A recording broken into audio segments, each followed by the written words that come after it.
हाँ हॅलो शेखर. अरे ते आपले लीगलचे केतकर आहेत ना. हाँ हो सिनियर. अरे त्यांचं आजचं शेड्यूल काय ते जरा बघून सांगशील का मला? हो म्हणजे ते ऑफिसमध्ये कधी असतील ते बघ ना. बेसिकली ऑफिसमध्ये असतील की नाही ते बघ. काय युजुअली ते जास्त वेळ कोर्टातच असतात ना. हो अरे एक पर्सनल काम होतं. हो ऍडवाइस घ्यायचं होतं एका गोष्टीबद्दल. ठीक आहे चालेल, कळव मला. मेसेज केलास ना तरी सुद्धा चालेल. नाही नाही आहे माझ्याकडे त्यांचा नंबर आहे, पण मी जर त्यांना डायरेक्ट फोन केला आणि ते कोर्टात असतील तर मग उगाच त्यांना डिस्टर्ब नको व्हायला. ओके चल बाय, थँक्स.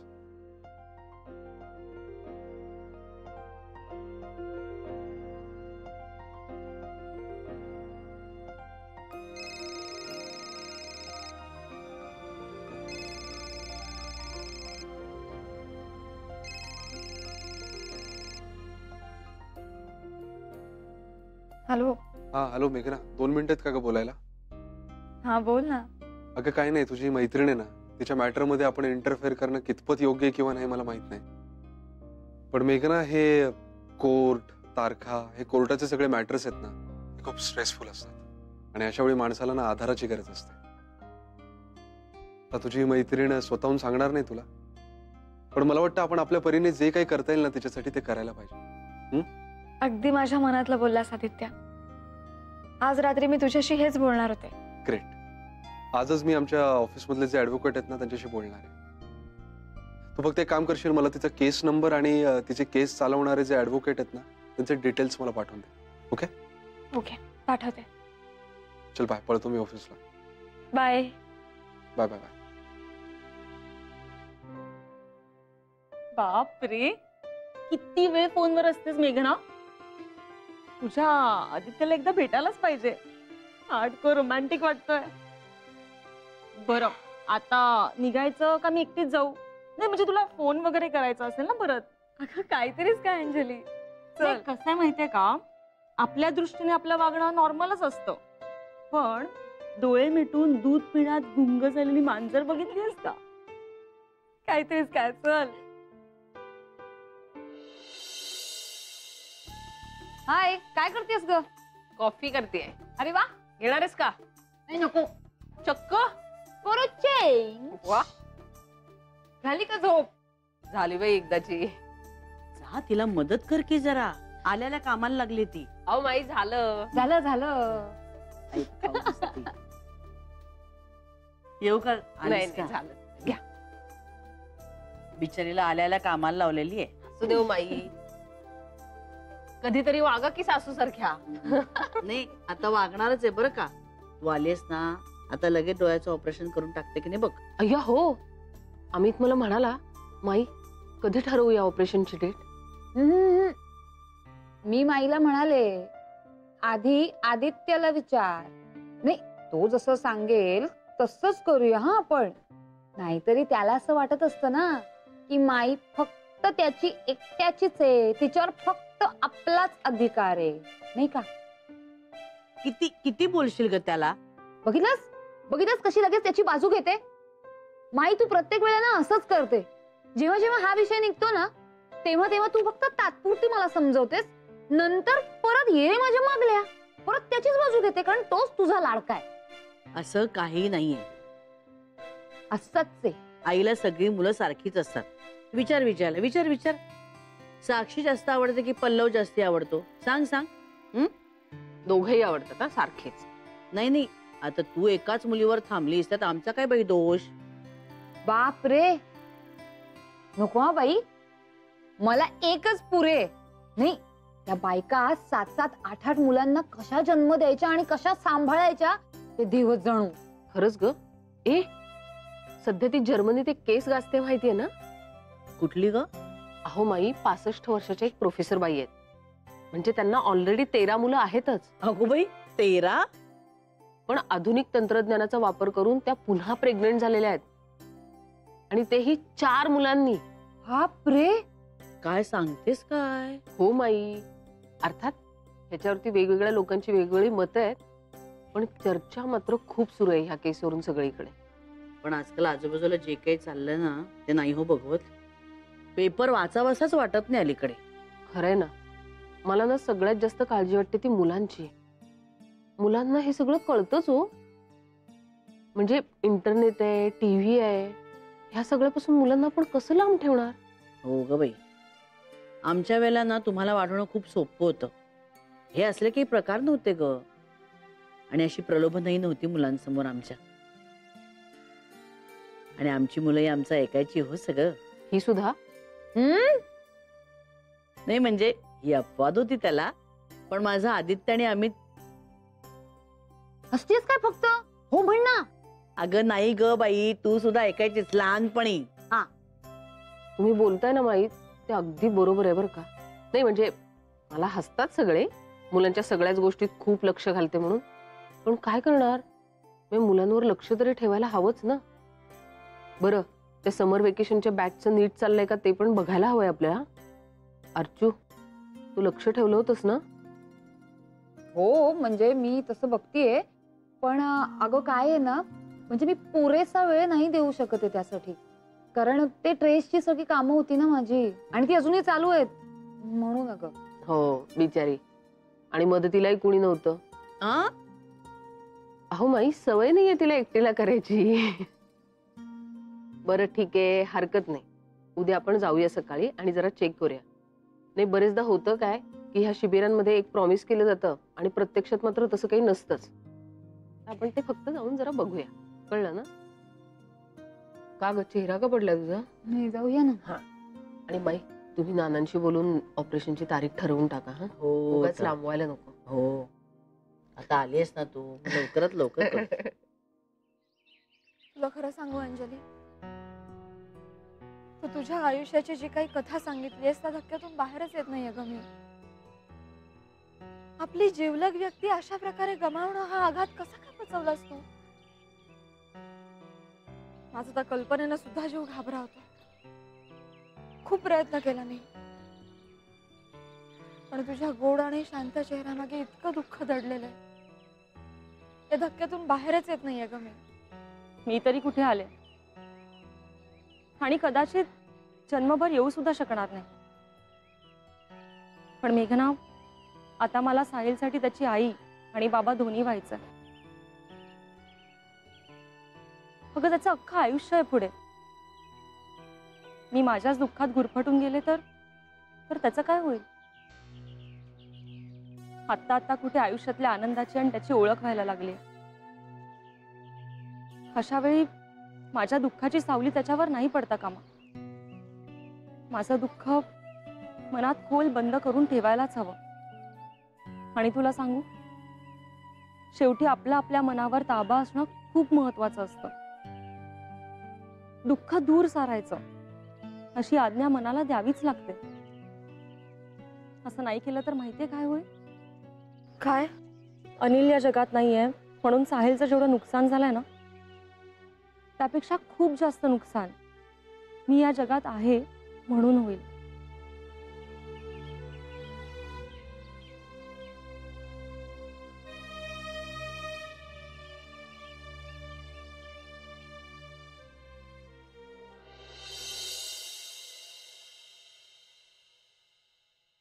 माई, माई, माई, तू मेघना यायच्या आधीच ऑपरेशनचं फायनल करतेस? अर्चू सांगत होती मला. लावली वाटतं तेवढ्यात काढी ना.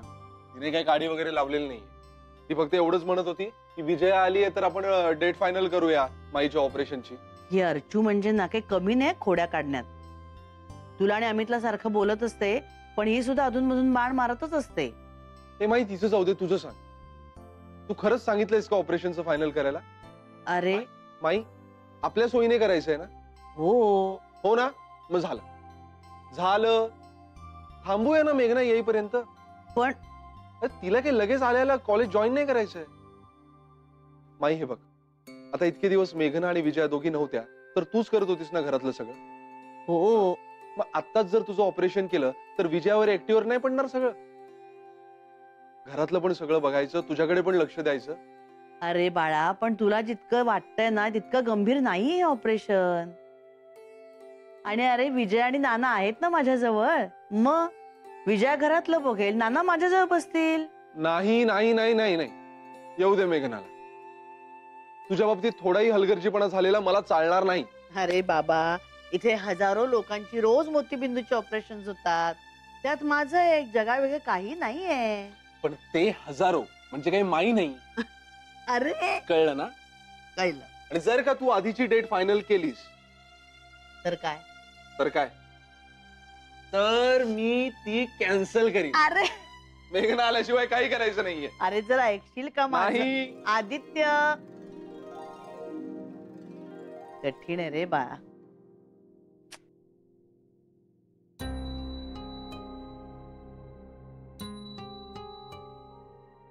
छान वाटतंय ना इथे. इथे नकळत आपलं एक छोटस जग तयार झालंय नाही. खूप बरं वाटतंय. सगळ्या त्रास देणाऱ्या गोष्टींपासून काही काळ अगदी लांब. असं वाटतंय की हेच आपलं आयुष्य आहे, दुसरं काहीच नाही. तिथे पुण्याला येते जणू काय दुसऱ्या अंजलीचं आयुष्य. असं वाटतंय आयुष्यात दुःख येतं, पण दुःखापाठोपाठ त्या दुःखावर औचितपणे फुंकर सुद्धा येते. अंजलीताई, हो अंजलीताई, अहो चांगली बातमी आणून राहिलो ना. चांगली बातमी? हा, तुमच्या मुंबईच्या पोस्टिंगच्या फायनल होऊन राहिलं ना बहुतेक. काय? आपल्या संस्थेच्या संचालिका आहे ना प्रभाताई, आणि तिकडचे ते ट्रस्टीज, त्यांची मीटिंग होऊन राहिली ना तिकडे. तोच विषय चालून राहिला ना. प्रभाताईनं मुद्दा मांडला आणि समजायला तो पटला ना. तुमची तर चिंताच मिटून गेली ना बाप्पा. खूप चांगली बातमी दिली आहे. मग होऊन राहिली की नाही आपल्या संस्थेत चांगल्या माणसांची, चांगल्या गुणांची कदर. अहो तुम्ही कायले काळजी करून राहिले. आपली संस्था ना म्हणजे एक कुटुंब आहे. आणि आपल्या संचालिका प्रभाताई त्या म्हणजे समदेईची माय. नुसती माया नाही लावत बरं, तर वचक बी भाईताडायवर. हा, उगीच का एवढं मोठं नाव होतं संस्थेचं बाप्पा. तुम्हाला सांगतो अंजलीताई, मीनं बी या संस्थेच्या आश्रम शाळेत लहानाच्या मोठं झालो ना. आणि आता व्यवस्थापक म्हणून काम करून राहिलो. माझ्या आई बापाले त्यांच्या म्हातारपणात सुख देऊन राहिलो. मीनं या संस्थेत आहे म्हणून मग बरं आहे. बाहेरच्या जगात मग काय खरं आहे. नाही तर बाहेरच्या जगात कोणी कोणाचं नसतं बाप्पा. बैताड ज्यानं जेव खाऊ घातलं, ज्यानं जीव लावला, त्याले सोडून दुश्मनाच्या घरात चाकरी करून राहिले लोक. जाऊ दे बैताड, मला तर हे दुनियादारीचं गणित काही कळून नाही राहिलं. मी ना तुम्हाला कायले बोर करून राहिलो. मी ना जातो मुंबईला गेल्यावर मला विसरू नका. आणि ऑल द बेस्ट. आज तो फोन बी वाजून नाही राहिला, विसरली वाटते. येतो मी ना. पण मुत्तेमवार, माझं गणित सुटेल मुंबईला गेलं.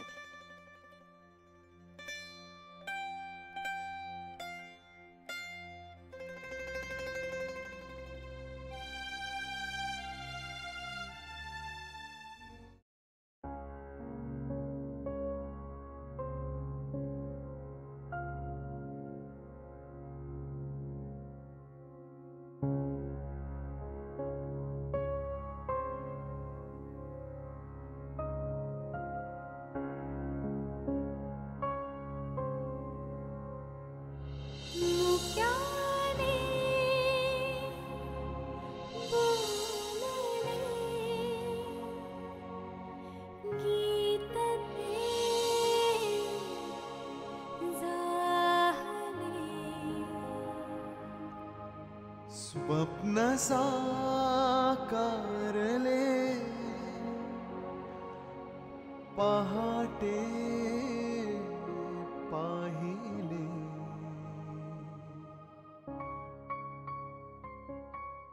अंगणात शिंपडला सडा, किणकिणला हिरवा चुडा.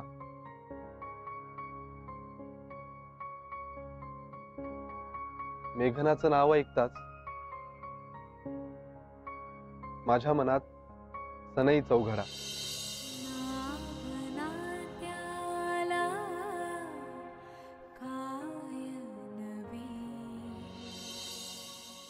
येस, ही माझी बायको मेघना.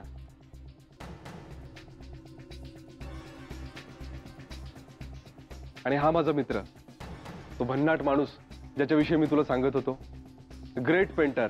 तुला योगायोगानं पुन्हा पुन्हा जो भन्नाट मित्र भेटला,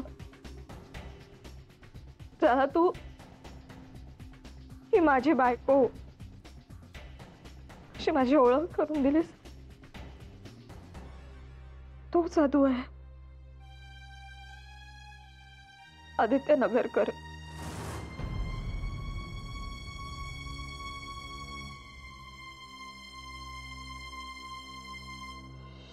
वेगळे मांडले सोहळे.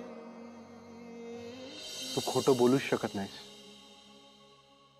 कारण तुझं मन तुझ्या डोळ्यात, तुझ्या चेहऱ्यात, तुझ्या मौनातही अगदी स्वच्छ दिसतं.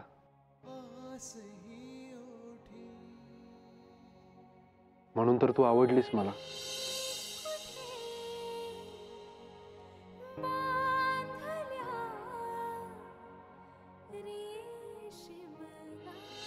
नकोय का तुला? ही पेटी मला माझ्या नजरेसमोरून दूर करायची होती, म्हणूनच मी ती तिकडे नेऊन ठेवली ना रे. पण ठेवली होतीस. इथे काय किंवा तिथे काय, जपूनच ठेवली होतीस ना मेघना. जुळून येती रेशीम गाठी.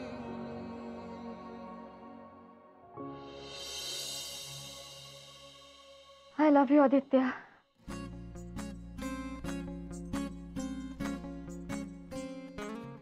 माझं तुझ्यावर प्रेम आहे. रेशीम गाठी.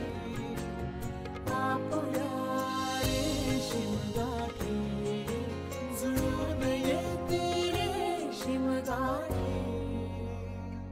रेशीम गाठी.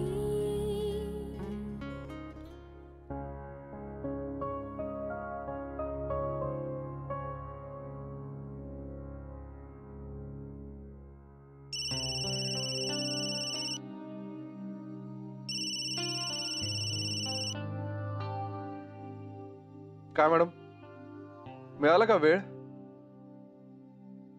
फक्त फोन करायलाच नाही, तर इतरही काही गोष्टींसाठी मिळाला वेळ. म्हणजे? अरे काही नाही, इथे एकटीच होते म्हणून केला फोन. आदित्य, या क्षणी तू, आपलं घर, आपलं नातं, आपलं आजवरचं आयुष्य माझ्यापासून खूप लांब आहे. पण म्हणूनच दुरून पाहते सगळ्याकडे. खरंच आदित्य, केवढा मोठा प्रवास करून आलो नाही आपण. किती शिकलो एकाच वर्षात. असं वाटतंय हे सगळं केवळ तुझ्या संयमामुळे शक्य झालं. तुझ्या जागी दुसऱ्या कोणत्याही मुलानं आतताईपणा केला असता, पण तू संयम दाखवलास आणि आपल्यातल्या रेशीम धाग्यांचा गुंता नाही होऊ दिलास. सगळं काही माझं मला नीट समजेपर्यंत मला वेळ दिलास. आज हे खूप प्रकर्षाने जाणवतं मला आदित्य.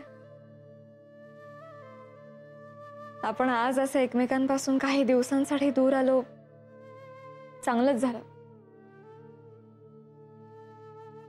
मोकळा श्वास घेण्यासाठी नात्यातही अधूनमधून अंतर यावं.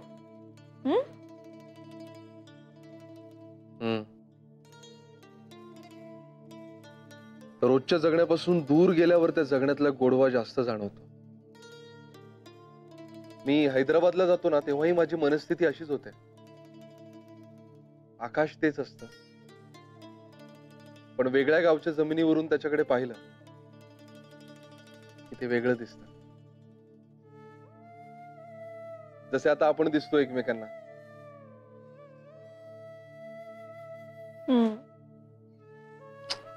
गोड वाटतोय हा दुरावा. हो, कारण 2-4 दिवसांनी तो संपणार आहे, खात्रीपूर्वक माहिती आहे ना, म्हणून. बाय द वे, एक गोष्ट माहितीये का तुला? कोणती? I love you. हे अजिबात माहिती नव्हतं मला. अच्छा. But me too. Bye. Take care. Bye.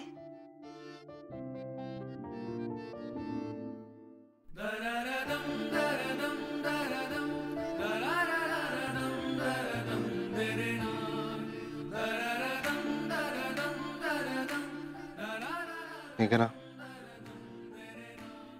I love you. I love you Aditya. Cheers.